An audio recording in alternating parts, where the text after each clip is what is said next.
Respawn Entertainment, you have done it. You lured me in by releasing Apex Arenas together with the launch of Season 9, but hooked me deeply by reminding me just how tense the BR mode can get. Don't get me wrong, I've dabbled occasionally in the odd season here and there, but there's something about Legacy that has really managed to grab my attention. Where I feel like I've long since peaked in Overwatch, I suddenly feel like I haven't quite hit my ceiling in Apex. And with my willingness to grind on the ladder once more came the realization just how many stories there are to tell in the Battle Royale formula. From tense squad versus squad stalemates to non-stop content momentum when the third and fourth parties are being greeted by the fifth. I can barely go a session without wanting to hit up my buddies with the message, "You won't believe what just happened to me." And today, my friends, is the time that I will put my storytelling skills to the test in the midst of a ranked match of Apex. So double check your inventory, make sure that Kraber is loaded, and get ready for complete and utter madness. Ladies and gentlemen, welcome to Apex Ranked.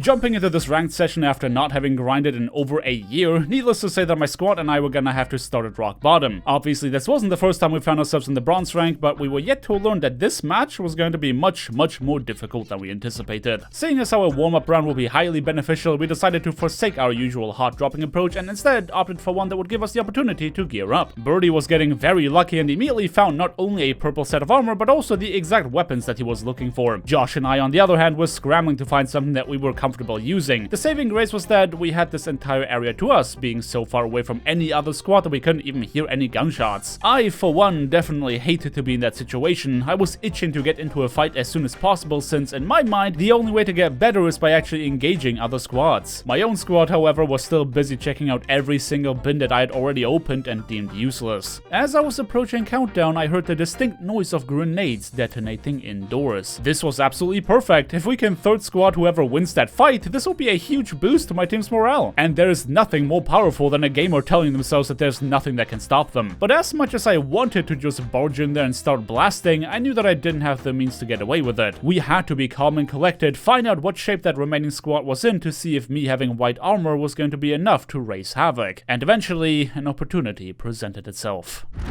Don't get hit by that. Down to Bangalore. Pushing. I'm healing. I'm with you, Clip.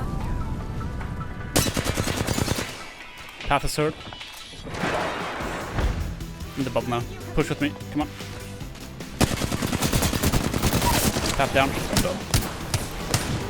Ryan down. I got you. Knocked down. Oh, crap. Ammo. Okay. We did it. Alright, so that took a bit more effort than I wanted it to, but hey, at least we didn't lose our first fight after spending all that time looting, though I definitely felt validated in my own playstyle, seeing as how that entire area we cleared only had enough good loot for a single person, whereas us winning this one engagement just gave us 2 squads worth of goodies. I always said that the best way to get items in Apex was by taking them away from other squads, though for the time being we had other things to worry about. The ring was chasing us away in a hurry, and while we tried to get into safety, we heard 2 more squads going at it off in the distance. There was no point in engaging them just yet. We decided to continue running and make sure there was nobody in our immediate vicinity before committing to another fight. But once that was done and the second round started, we figured we might want to check on whoever won that skirmish in the distance. I mean, we didn't hear any gunshots anymore, so clearly somebody must have won, right? What is the replicator? Crafting. It's a crafting. Oh, hey, look! Loba hurt. Loba is very hurt. Far over there. Pull back if you can. Alright, I'm good. Too much going on there. Yeah, don't worry about me.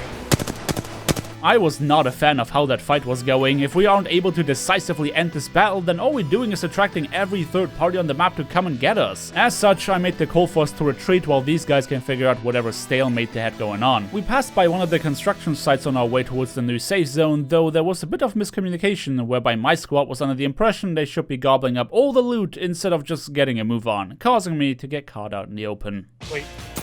Oh, crap! I was just about to say I hear somebody. I was heavily under fire as I made an attempt to find shelter. Josh and Birdie sitting on high ground allowed them to suppress the enemy squad long enough for me to succeed in doing so, though now our distance discrepancy was a bit of a problem. Initially, I wanted Josh to toss out a zipline to allow them to disengage, but it became very apparent to me that Birdie was already deeply committed to chasing these guys down. It is very possible that his aggressive nature is what bought us the time to get our shields back online, as well as setting up a zipline for me to get back to the 2 of them. However, Birdie just doesn't know when to cut his losses, and rather than waiting for the rest of us to join him, full send it into certain doom. That's southwest. I am very not okay. This guy has no armor right here. He's healing, he's healing, he's healing. Nice. Another one right there.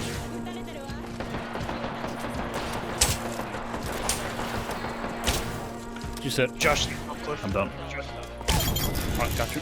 That fight was all sorts of messy. I guess you could say that all's well that ends well, but we were now about to get chased by the ring, though apparently I was the only one who realized what kind of predicament we were in. Josh wasted his time looting boxes rather than preparing his health pool for the incoming ring damage, resulting in him getting downed. That is the sort of rookie mistake we really couldn't afford right now, because to make matters worse, there was another squad right in our path ready to gatekeep us. There was no way for us to return to Josh's banner at that point, and even if we did, he'd be spending the rest of the game looting up while making everyone aware of our location thanks to the dropship. The only way right now was forward, well knowing there was a full squad sitting at the edge of the ring waiting to absolutely destroy us.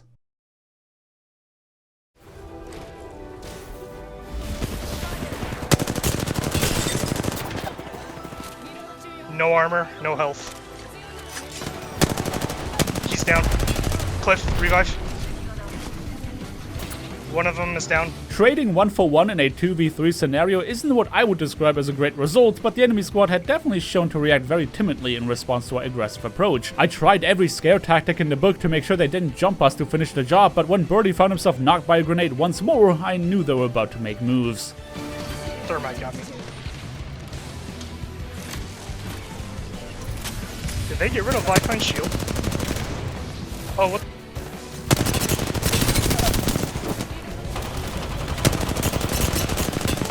I hit him with the Peacekeeper.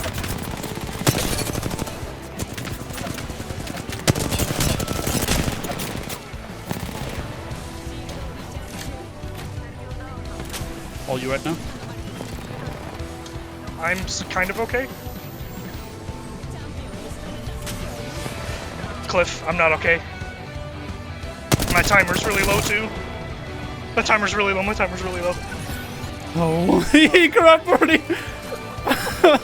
Now, I don't know if Apex Legends players do the whole one-trick thing that is very popular in Overwatch, but right now, I was very happy about having played my strongest legend. I was really getting mileage out of Lifeline's kit, though that usually goes without saying when Birdie is in my squad. Coming out victorious after all the odds were stacked against us was unbelievably satisfying. I can only imagine how pissed these guys must have been after they were the ones trying to gatekeep us, and ending up as the kill leader was a nice boost to my ego too. Now, at this point in the story, I need to give you guys a bit of context. You see, we've been playing in bronze lobbies like this one ever since we came back to Apex, and it is worth mentioning that at that point in time we haven't won a single one of them. We got a bunch of second place finishes, but something always went wrong towards the end, causing us to choke on a potential win. All I'm trying to say is that winning this match, especially after all that adversity we were facing, would be a really big deal for us. And with us being in the top 3 yet again, victory was in sight. At this point in the game, nobody wants to be the one to fire the first shot. As the circle gets smaller, there's no way the other squads won't hear the gunshots, and if you end up being the one caught with your pants down, you're gonna be in for a world of hurt. What made matters worse was that we had to assume the remaining 2 squads were fighting at full strength, whereas we were 1 man down. Add that to the fact that we had to move into the new safe area rather than already setting up camp, and you got yourself a recipe for disaster. But thankfully, we were stealthy enough to not draw any unwanted attention.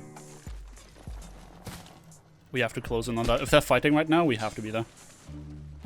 The sound of gunshots was getting more intense the closer we got. This was not the sound of a stalemate like the one we walked in on previously. This sounded like 2 teams going at it with full force. Stealth time was over when I unintentionally revealed myself to one of the 2 squads fighting. I could defend myself just fine, but the real issue was losing the surprise factor. Birdie's and my shots had weakened that squad enough for the last remaining team to easily pick up the kills, meaning our window of opportunity to stage an attack was narrow. Everything was leading up to this moment. It was now or never. It's the last squad.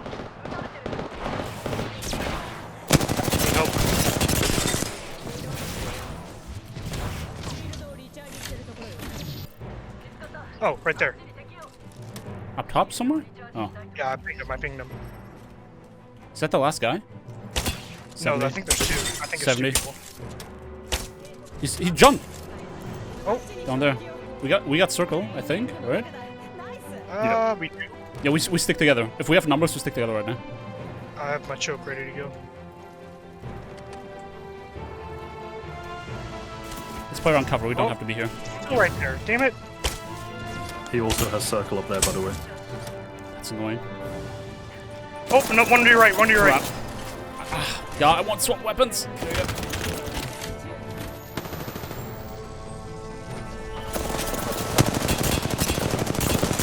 This guy's broke. That guy's no armor.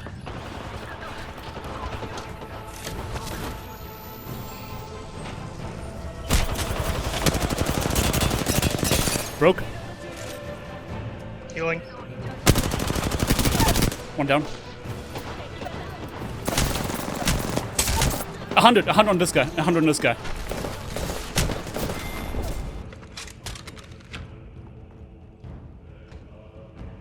He's rezzing, he's rezzing.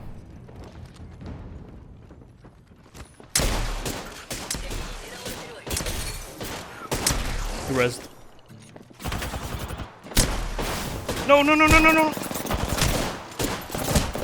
No! Oh, nice try. An unfortunate way of ending what was an otherwise phenomenal match. Looking back at this footage, I can see just how many things I could have done better to pull off the win at the end. But hey, this wouldn't be half as much fun if I had nothing to strive for, right? I'm honestly surprised about how Respawn managed to pull me back into their game when previously I didn't see myself playing it anymore. But it's been so much fun to explore the new content, shake off some rust and learn some new skills. Season 9 has been an absolute blast and I cannot wait to play more of it. But for the time being, thank you everybody so much for watching. Don't forget to drop me a like on your way out if you enjoyed the video, subscribe if you want to see more, and definitely ring that bell icon to not miss out on my next upload. I hope you guys have a fantastic day, and until next time, peace!